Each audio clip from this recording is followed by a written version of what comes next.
Welcome to Journey Through Proverbs. This is Mike Troxel again, and this is my personal journey as I'm reading through the Old Testament book of Proverbs and just trying to pull out lessons that are practical to your life, not theological, not doctrinal, they're not religious lessons, but lessons from the Bible that show principles that will help make your life better in your finances and business, your relationships, your physical health, your mental, emotional health, things that will advance your life and take you a step further than where you're at prior to this. So today's lessons in Proverbs chapter 1, it's verse 17. I'm not going to put it on the screen. It's a short verse. It says, if a bird sees a trap being set, it knows to stay away.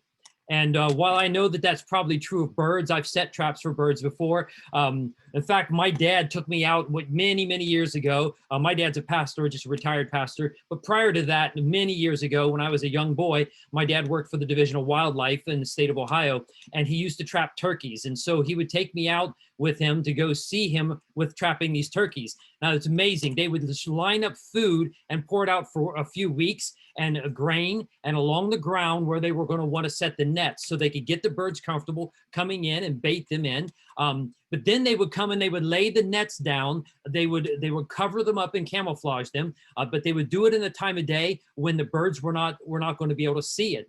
So they would set up the nets and then they would let it just sit there for a week or two. So the birds would get accustomed, still eating the grain that was being thrown out every day for them very early before sunrise, before they got up. And then they would be in the tent, they would be watching, and when the birds would come in and when they were really comfortable, not realizing what was happening, they would push the button, it would ignite the rockets, it would fly a little over 100 miles an hour, pulling this net at that speed. And those turkeys, as soon as that they would hear any movement of those rockets, they would take off running and flying, and most of the birds would outrun the net. They were so quick. But occasionally some would actually get hit by a rocket or by the net and be killed. But then they would catch a bunch as well, and they would transplant them or move them to other places in the state after they would weigh them, sex them, age them, and tag them. And then, or sometimes they'd transport them to other states for that. If the birds see you setting the net, they're going to stay away. And I think it's not true with birds. It's a lot of animals and a lot of situations in life. For example, whenever I have a swarm of flies that somehow have gotten in the house when we're eating our meal, I pull out the fly swatter and the flies inevitably disappear. Can't see a fly anywhere. Could walk through the house. No flies exist. And as soon as I put that fly back up on top of the refrigerator, the fly swatter, the flies come out as a swarm again. Then I'll go pick it up, they disappear. I put it away, they reappear again. It's an amazing thing. When I was in high school, I played varsity basketball, and my coach would tell me often, Mike, don't telegraph where you're going to pass the ball, because I would, by my body language, and this is common for most sports, depending on the particular sport you're in, the same concept applies, as by your body language, the direction you would move, where you would look, even if your body was going this way, but if you were looking this way, it would indicate you were going to be passing or you were going to try to go that direction. And it's true. So if you telegraph the direction or movement you're going to go, if you telegraph in a fight where you're going to punch or kick in the process, then your opponent has the opportunity to prepare for that. They can block it, they can counteract it, they can do something to foil what your plan is. The same thing happens to do in business. It has to do in relationships. It has a lot of areas. So as a loan officer, one of the most frustrating things is dealing with appraisals. So appraisals are out of our control, and the appraiser doesn't have to do anything we say or pay attention. And many times those appraisals come in and wacky numbers, and homeowners get upset by that. Sometimes if it's an FHA loan, HUD would require, FHA would require a second appraisal to be done if they didn't agree with the valuation was done in the first appraisal. And sometimes I've had situations where appraisals would come back 50, 75, even 100,000 or more less on a second appraisal than the first appraisal. And HUD rules are that when the second appraisal, if it's lower, it has to be the one that's used. If the first appraisal was lower, then it's the one that has to be used. So no matter what, the lower appraisal. So you would have a homeowner that would come in with a house of 400,000 or 500,000 or more, and then they're expecting a certain amount of money. Then the second appraisal is required by HUD, and it comes in, and it could be 75, 100 or more $1,000 less. That's not the usual thing. That happens sometimes. But if it would, then it would be a less amount of money. And I would tell the homeowner, because it was still a good loan. They were going to get a large amount of money. It just wasn't the preferred. They were worried about the property value and what a buyer would potentially think about it. And I would tell them, your buyer doesn't know what this appraisal is, its value, unless you tell them. And that's the reality. And I would tell them, so my advice to you is, when you are come to the point you're ready to sell, take that appraisal, stuff it in your filing cabinet, and never bring it out.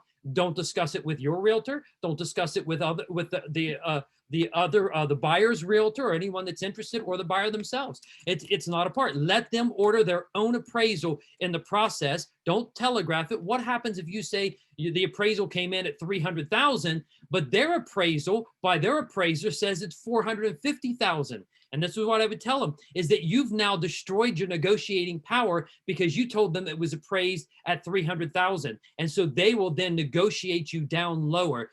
So because you're telegraphing ahead your actions or information.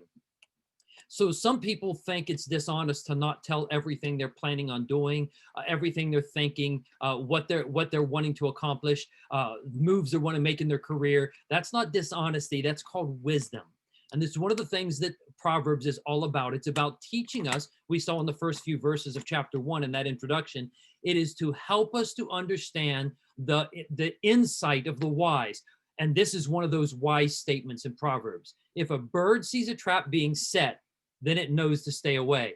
And my suggestion to you is, if you see a trap being set for yourself, if you see somebody doing something in your career that would affect you, or in business of what you're accomplishing, or investments, then you need to be wise. Take that as a warning and make note. And then in those areas of your life where you are telegraphing what you're going to do and that it's not appropriate, sometimes it's appropriate to tell in advance, but many times it's not. I've been surprised by watching the news media, who would, whether it doesn't matter who's the politician in office as president, it happens with every president, no matter which party, and news media think it's their job to announce our methodology and our tactics and what we're planning on doing, and because they think they want to embarrass, and it's necessary for the public to be informed. Well, it's not just us in our country that's being informed. They're informing all of our enemies and telling them exactly what we're going to do and how we do it. That's why we protect things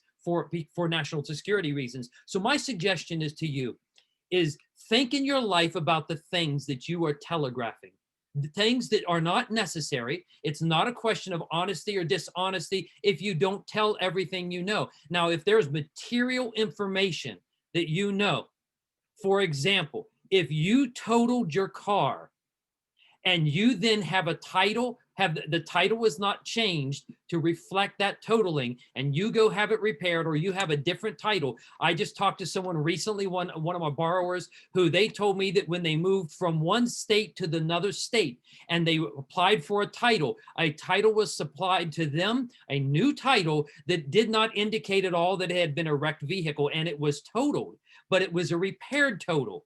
So if they choose to sell it, they could legally get away with selling that, and no one would ever know with that title. Would it be ethical? That's a different question. So whether or not something is honest is different than whether or not, and whether it's ethical or moral is different than whether it's legal. So if you intentionally withhold material evidence that could affect someone's decision negatively, and with what you're doing, that is not something that is okay. It's not legally okay. It's not morally and ethically okay.